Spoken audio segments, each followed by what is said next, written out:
looking in the book of Numbers today, and I was thinking this morning before the first service, I said, I don't recall. I mean, I've been here almost 6 years now.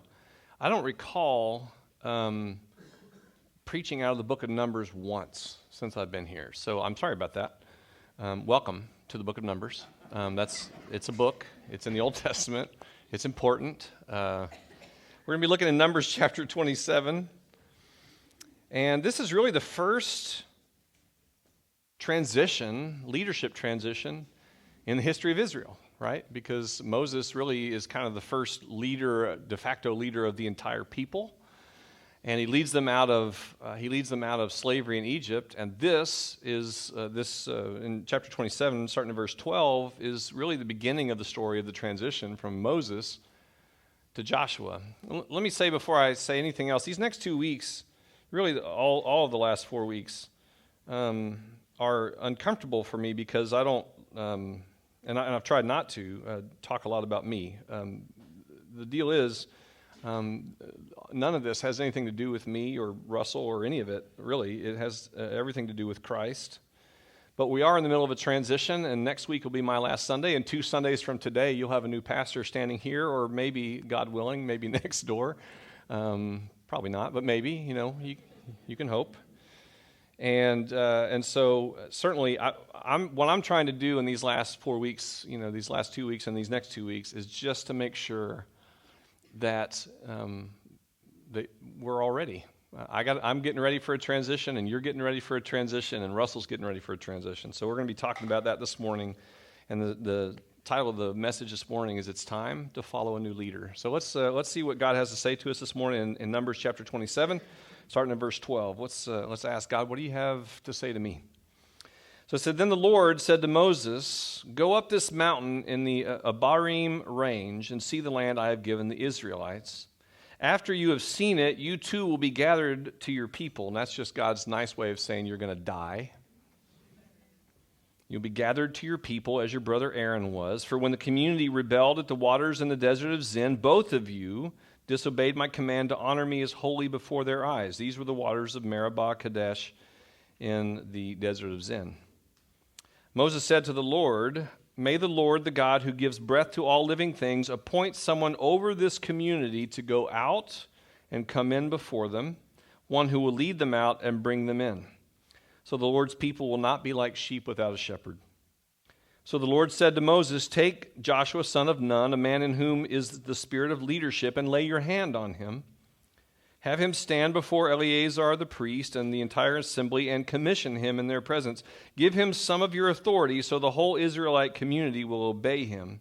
He is to stand before Eleazar the priest, who will obtain decisions for him by inquiring of the Urim before the Lord. At his command, he and the entire community of the Israelites will go out, and at his command they will come in.' Moses did as the Lord commanded him. He took Joshua and had him stand before Eleazar the priest and the whole assembly. Then he laid his hands on him and commissioned him as the Lord instructed through Moses." Will you guys pray with me? God, thank you so much for this day, and I thank you for just this time, and I thank you for the word that you speak to us, and I pray that it would speak to us today. I pray, God, that you would use me now, or you would speak a word in spite of me. Either way, God, these people didn't come to hear me talk. They want to hear you. They want to hear a word from you, the living God, and so we ask that you would speak it and that your Holy Spirit would be our teacher in Jesus' name. Amen.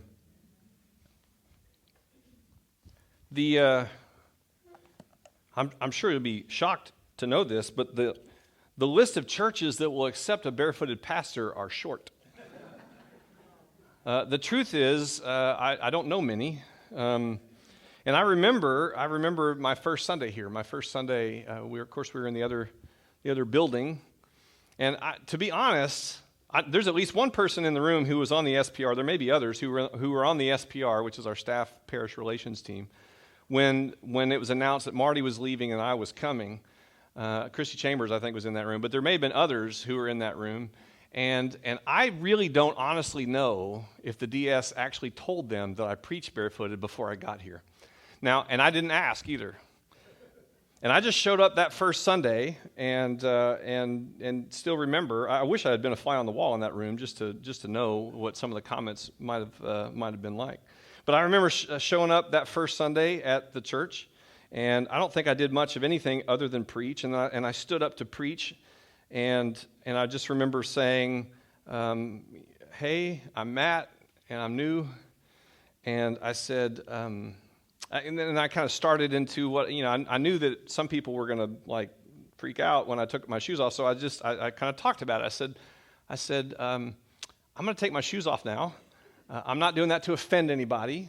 The reason I do it is because when I was doing traveling ministry 20 years ago, before coming here, when you give, in our culture, if you give somebody a guitar and a microphone, our culture kind of elevates them and makes them think that they're important, and makes that person think that they're all that important. And so God dealt with me pretty early on to remind me that he could raise up people like me out of the rocks.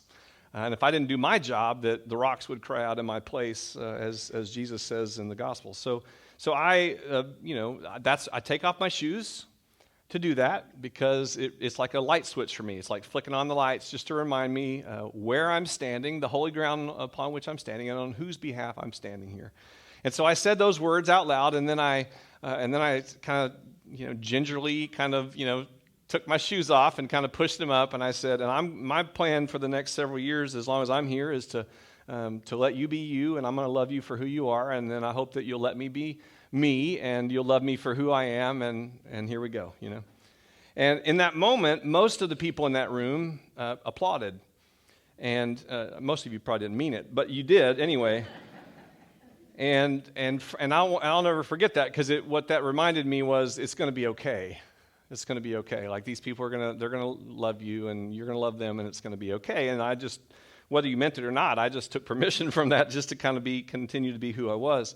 And the truth is, I'll never forget that. It was a welcome. It was a gift that you guys gave me and gave, during this as your pastor, as your lead pastor. And so that was huge. I'm hugely appreciative of that. And so in this kind of this strange, this kind of strange time, as here we are 6 years later almost, and it's time for another transition. It's time for another new person. And I know right now, I suspect Russell's probably preaching at Tomball today, although he now has a Sugar Land address, so they now live here. And I think he's preaching maybe his last sermon over there this week, and then I think next week he's off and just taking a week, and then he'll be here. So in 2 weeks he'll be here, and I am certain he's having the same worries and fears and insecurities and all the stuff that I had when I first got here, and certainly that I have as I'm going to the next place. He's asking that same question: are these people going to love me for who I am? And are they going to welcome me? Are they going to, let me be me? And all those kinds of questions. And I know what he's going to find out is that, of course, you are, because that's who you are. And love is a choice, and you have chosen to love even barefooted me. And what's interesting is, the cool thing about that to me, too, is that it's not that people, I've had some people come and talk to me about, my T-shirt, jean wearing barefootedness. But it's always been in an attitude of respect. It's always been just a conversation, and me learning from you and you learning from me. And I've very much appreciated that. And so what I know is that he's going to be received well, even though he may not quite know that yet. And so I've been thinking these last several weeks, this whole series is about how do you transition well? How do you make sure that people are ready for that transition? And today, as I said, we're going to focus on it's time to follow a new leader. And I said, where else can we really look to that? But then to look at this huge transition in the scriptures between Moses and Joshua. And before I say anything else, let me be clear: I am no Moses, and Russell is no Joshua. He's Russell, and I'm Matt. Okay, so like Moses was like the best prophet in the history of the Israelite people, right? Until Jesus came along, he was the guy, And so that's not what I'm saying this morning. There's a lot of there are some things that I think we can learn from these verses, and then there's some things that are completely different. Like, I'm not Moses and he's not Joshua. Hopefully, when I leave here, I'm not going to die like Moses had to die. So that's really, kind of hoping, I'm counting on that one. So there's some dissimilarities here too, but that doesn't keep us from learning from what I think God can teach us through these words. And so I just want you to kind of see, and I want to kind of remind you of the story. So Moses has led the people out of Egypt to the verge of the promised land. Like he's brought them right to the edge. And they've been, what probably would have taken less than 40 days has taken more than 40 years, right? When they left Egypt, there were the insecurities, and there was idolatry, and there was rebellion, and there was wandering in the desert for 40 years, and all this kind of stuff. And so what should have been a pretty short journey to the promised land ended up being a hugely long journey to the promised land. And so now Moses has brought them, and they're right on the verge of going in. And that's where you find, that's where God here in Numbers 27, he says to Moses, hey, Moses, I want you to go up on this mountain range, and I want you to look out over the land that I'm getting ready to give to the people of Israel. Now, one of the things that he's telling Moses is, as I said, Moses is going to get to see the promised land, but he's not going to get to go into the promised land for reasons that were, earlier in the story, where instead of knocking on the rock, whatever it was, he hit the rock twice, and, kind of that sense where, he and Aaron kind of took credit for for the water that came out of the rock, and not really honoring God by doing exactly what God told him to do. So Moses is not going to actually get to go into the promised land, but he's going to get to see it. And God says, hey, I want you to go see it, and then when you're up there, you're going to be, taken to your ancestors, right? You're going to die.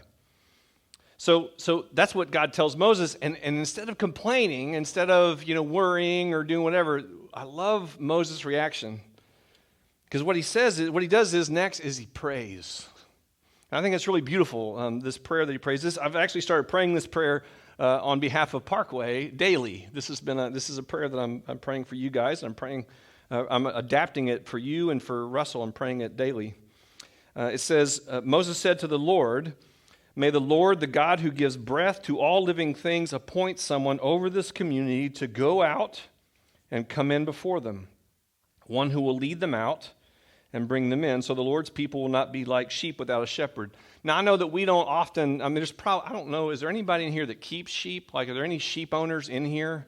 Probably not a lot in our current context. There may be one or two, but even so, you're probably not leading a whole herd of sheep, out into the wilderness and then bringing them back home. But, what Moses is basically asking for here is he's basically saying, God, bring them someone who has the boldness and the courage to lead them out, to go in front of them, to lead them out, to put themselves right in the midst of the fray, right? To take the risks and be right out front, but also then to lovingly gather them home. Someone bold enough to lead them out, and someone lovingly to welcome them home, to make sure that they all get home safely. That's basically what Moses is praying on behalf of the people of Israel, right? And I just think that's a beautiful prayer. It's a prayer, as I said, I've started praying that prayer daily. And the thing I want you to hear clearly from me this morning is, if you're not currently praying for Parkway, and if you're not currently praying for Russell and his family, I really hope that you will. And the reason for that, I'm not just pulling that out of the air, right? That's because when you joined Parkway, if you're a member here, when you joined Parkway, that's one of the promises that you made. Whether Paul was the one that welcomed you into the membership here, or Marty was, or I was, you basically promised to do 5 things: to pray, right? You uphold Parkway by your prayers, your presence, your gifts, your service, and your witness, right? Those are the 5 things. The first one is prayer. And if you've been through the membership class, the Parkway 101 class, since I've been the pastor here, I always talk about what I mean by those 5 things. And when we talk about prayer, I say this.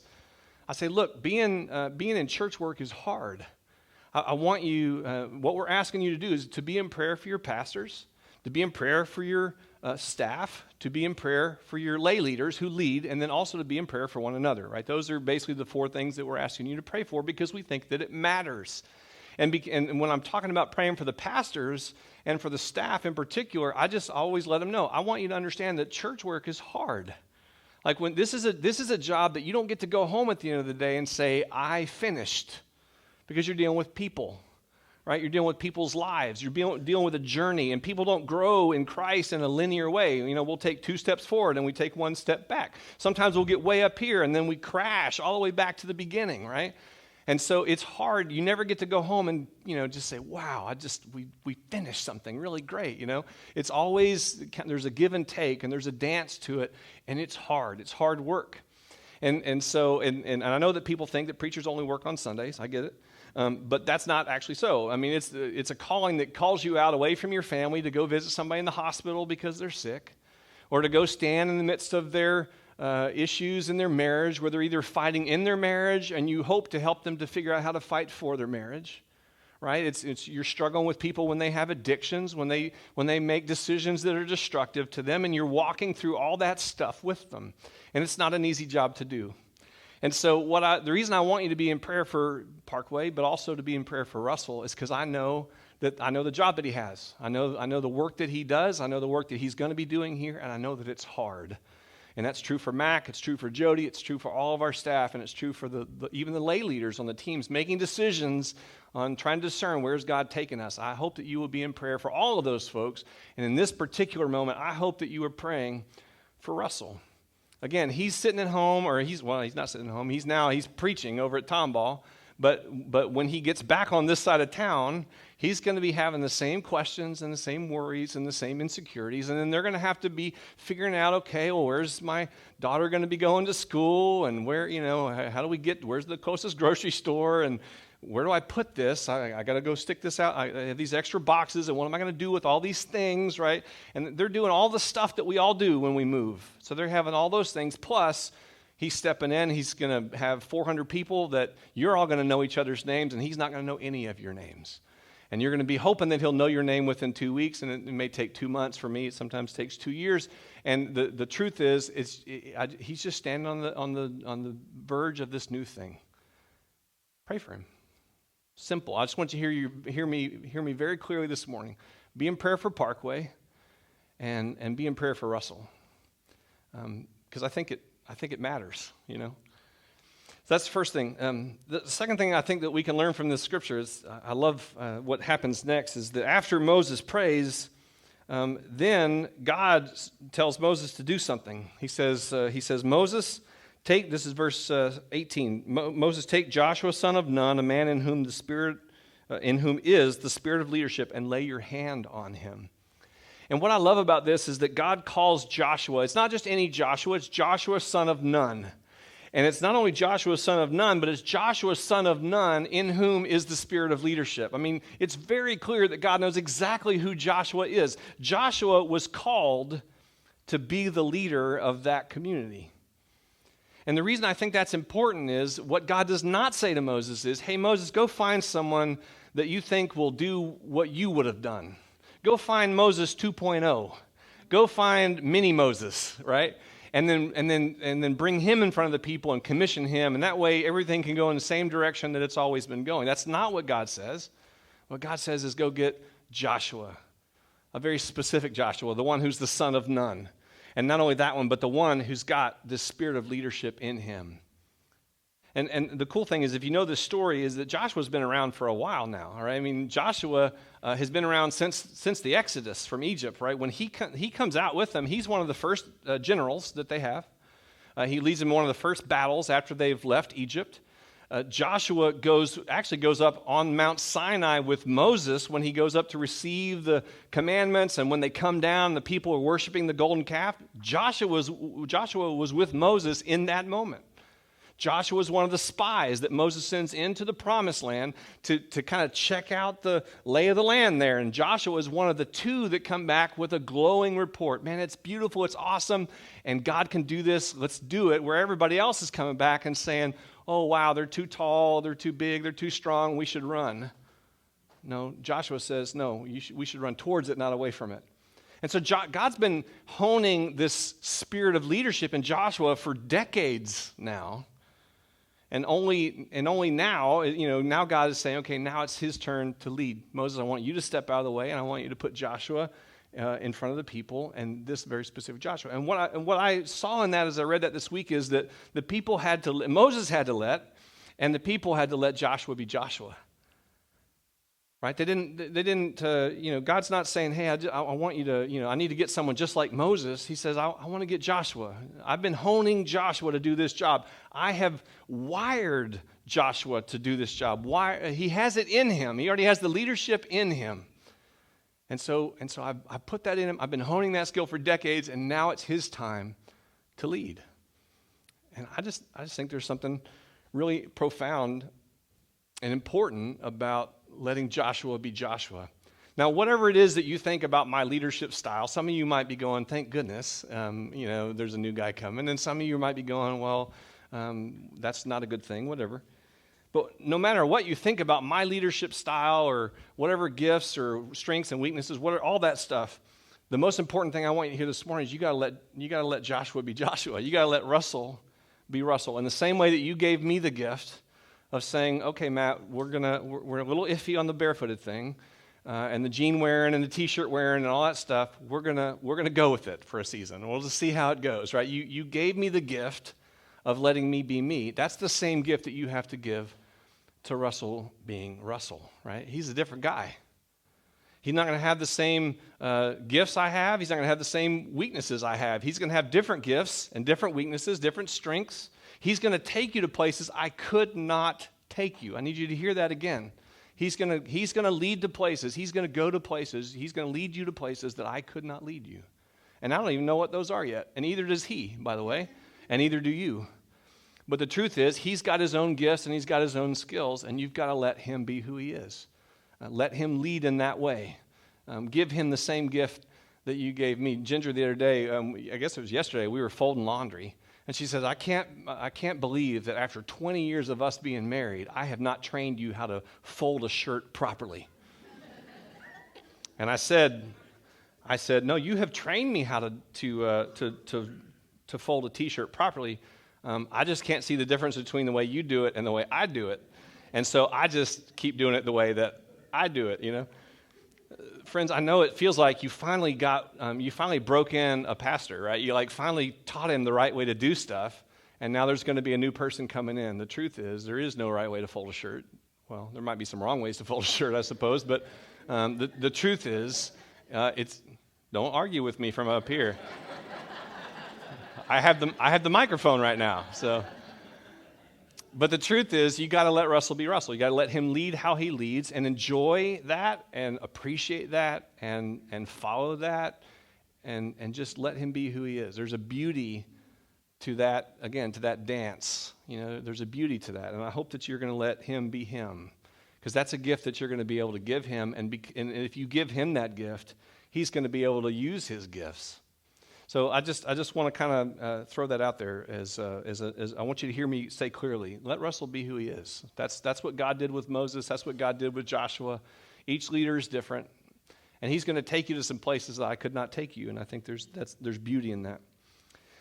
The last thing I think we can see here, that I see here at least, and there's a ton. I mean, this is a really deep piece, but when the last thing I want to lift up this morning is then the next thing God says to Moses is, I want you to bring him in your midst, and I want you to lay your hands on him. I want you to commission him, right?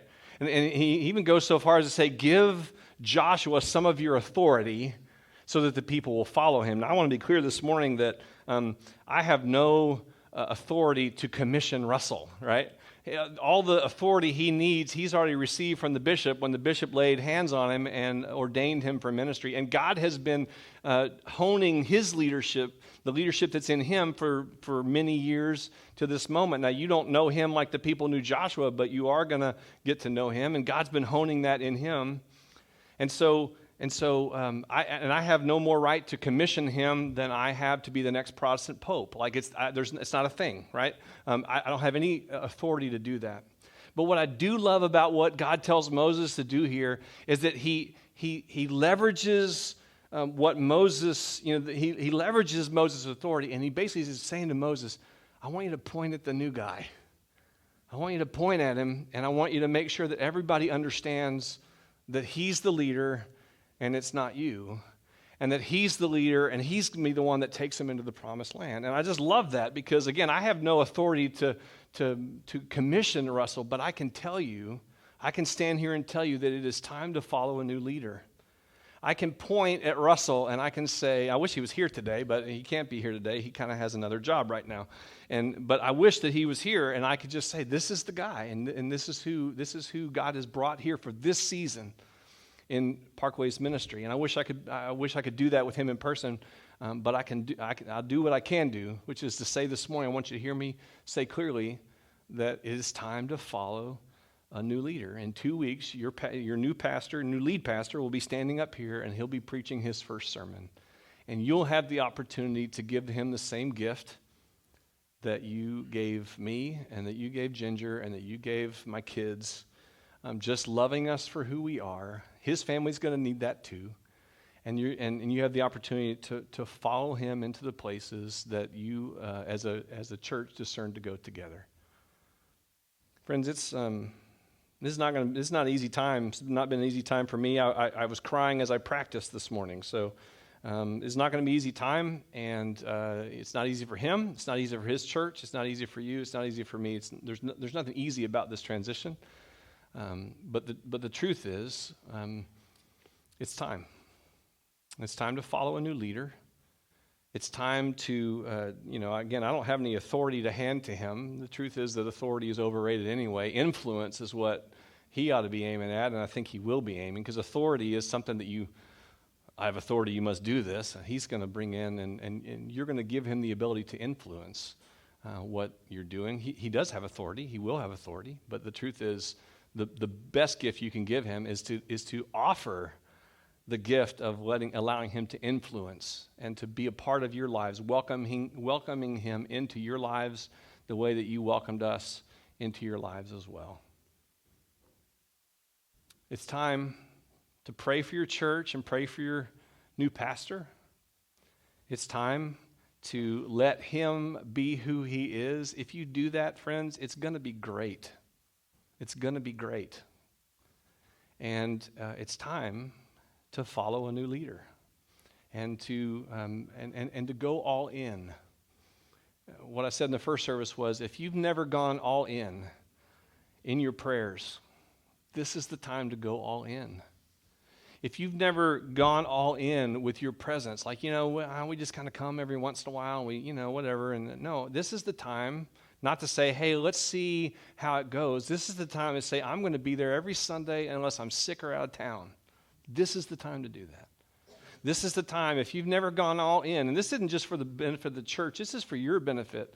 Giving is more for your benefit than it is for any need of the church. It's about the need of the giver to give. That's why God calls us to give. If you've never gone all in on your financial giving, I hope you'll do that. I stand nothing to gain by saying that. If you have yet to go all in with your time and your talent, and saying, you know what, I want to serve, I want to help, I want to be a partner at Parkway, I want to help Parkway become the church that God wants it to be and become. This is the time to go all in. If you've never gone all in with your witness, your prayers, presence, gifts, service, and witness, if you've never done that, this is not the time to wait and see. This is the time to say, I'm moving all my chips into the middle of the table. This is the time to say, I don't want this person to wonder whether or not I'm in.